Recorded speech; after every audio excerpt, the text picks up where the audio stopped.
YouTube, what's going on? If you're new here, my name's Roger. I own a company called QVO Tactical where we make holsters and gear and also film content for this channel.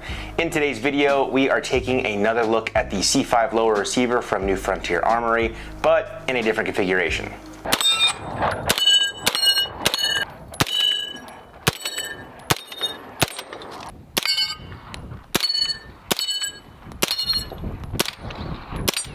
Okay, so I know before I get started, a lot of people are going to ask if the C5 PDW we previously reviewed has been fixed. The answer to that question is kind of. I took the gun back to New Frontier Armory and they noticed that the extractor had come loose and that there wasn't any rock set used when they put the gun together. So they got that stuff squared away and fixed. I did take it out to the range and ran about 120 rounds through the gun and just mag dumping it. And I actually had no problems with feeding or cycling. However, I did notice after those 120 rounds that the front rail did start to slide off and separate again. It was only slight, so I reached out to my buddy Ivan over at New Frontier Armory, and it looks like they're just going to replace the entire upper for me.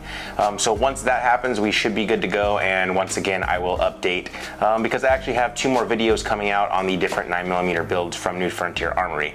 So stay tuned for that. That will definitely be coming for all of those that have questions. Okay, so moving forward, I'm happy to say that before I get into this current video, we did not have one single malfunction while out on the range. We were using KCI magazines and 9mm ammunition from PMC. I also want to give a big shout out to KCI for supplying us with extra MP5 magazines, and they actually gave us 500 rounds of some PMC ammo to film this video.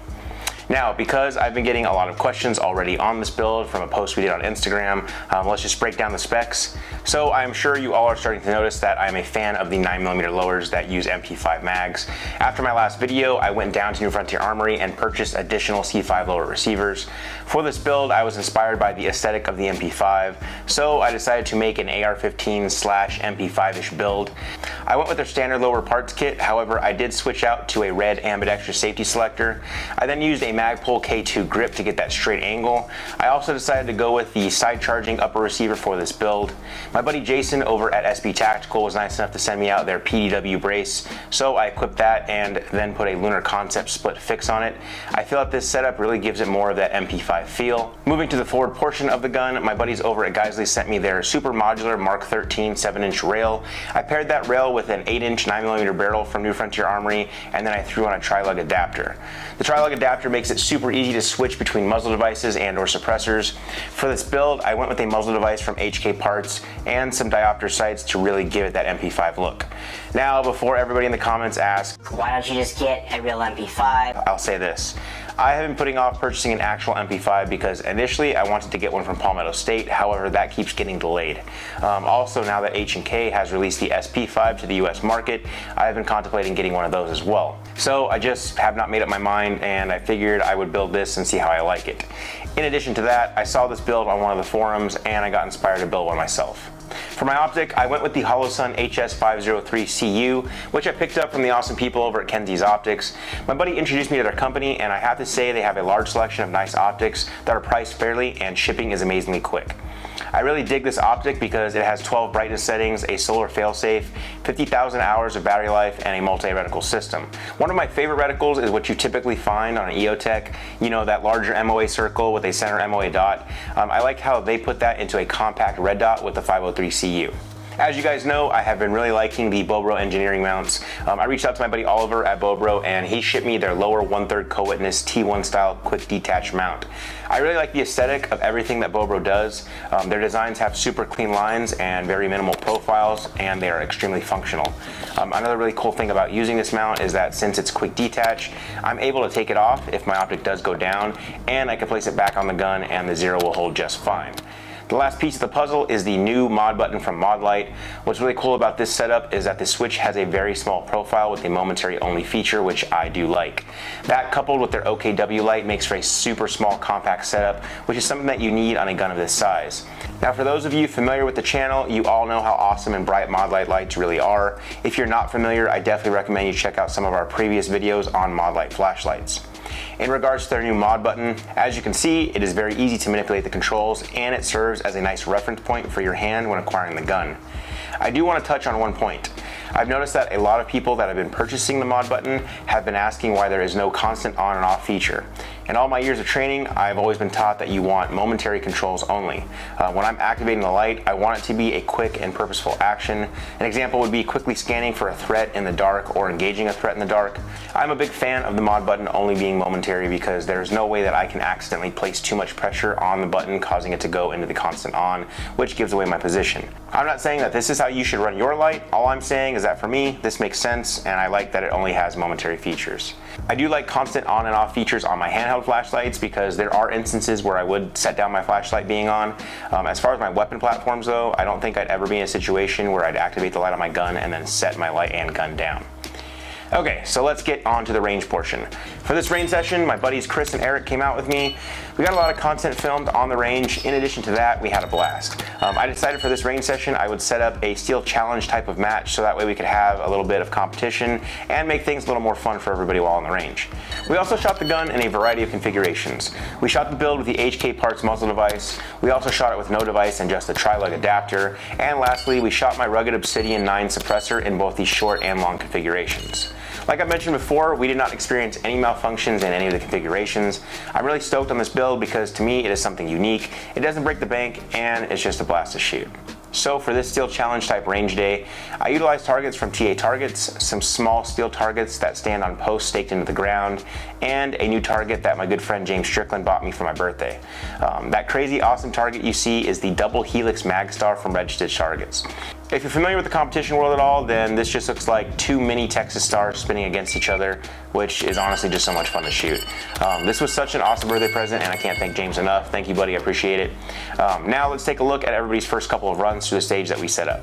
All right, so the way we're gonna run this, you will shoot one time on the TA Target's falling tree, knock down the three poppers down there. You will then finish off the spinning, the double spinning stars.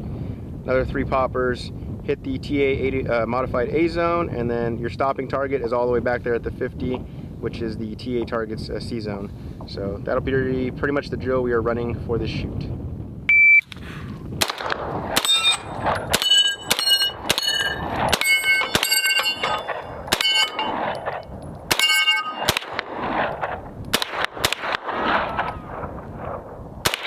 Oh, Jeebus.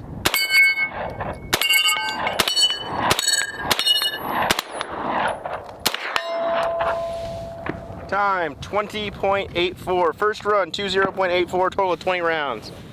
Chris, you up?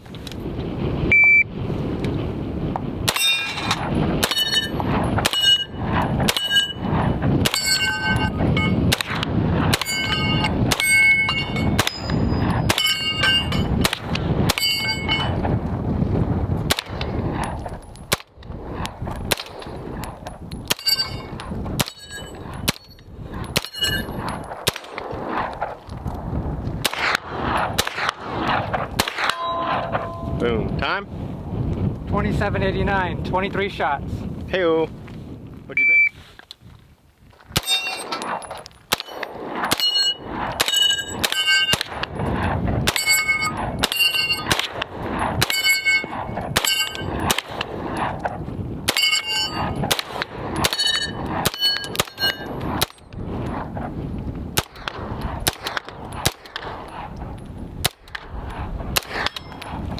Time. Time is 23.21, 23 rounds. 23-21, 21 shots. Now, as I mentioned earlier, I like utilizing the tri-lug system with this 9mm build. As you can see, it makes putting muzzle devices on easy and quick, especially when switching over to the rugged Obsidian 9 suppressor with their tri-lug attachment. Since their tri-lug adapter is spring-loaded, it makes it extremely easy to put the suppressor over the barrel, push down, and turn, and it locks into place. Now, shooting this setup with the suppressor in the short configuration is definitely quieter. However, I don't think it would be considered hearing safe.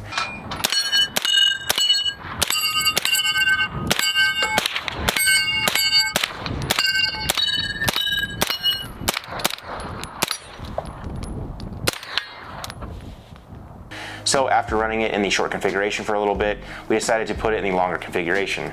Rugged suppressors makes this such an easy task. The tools to break down the suppressor are built into the attachment, so it makes it easy to take off the end cap, screw on the other half of the suppressor, put your end cap back on, and now you have it in the full length form. You can definitely hear the difference, and in future videos we will show how quiet the suppressor can really get using subsonic 9mm ammo in conjunction with the full length setup.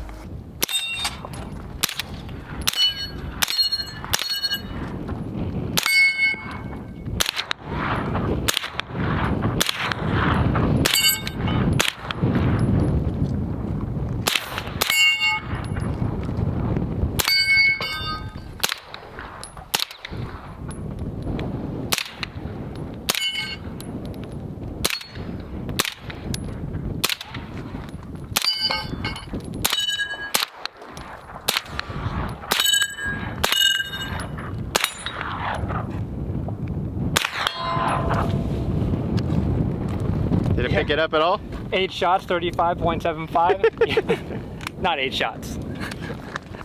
Okay, so towards the end of our range session, we decided to have a little competition utilizing just the double helix Magstar. As you can see from the footage, it definitely makes any range session a blast to shoot.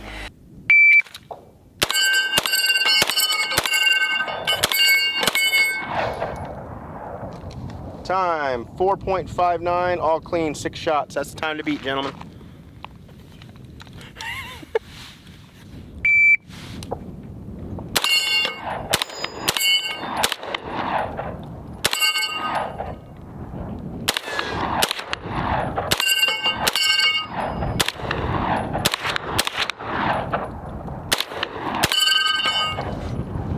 Fourteen shots, 1580.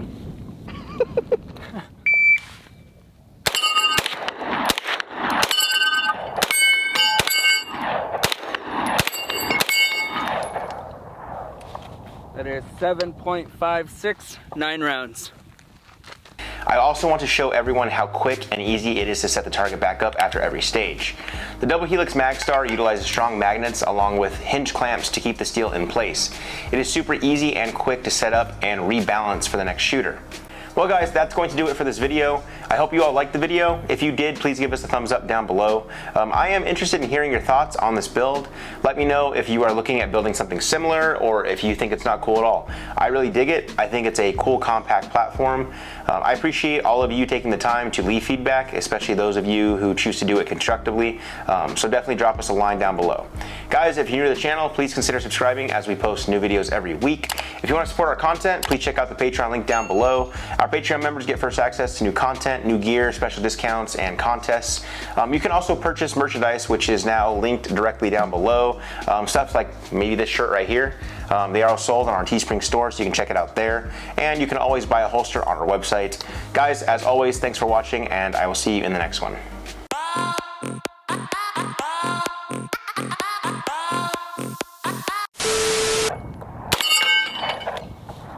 14 shots, 20 seconds. Thought you were gonna need the 30 rounder. No, no.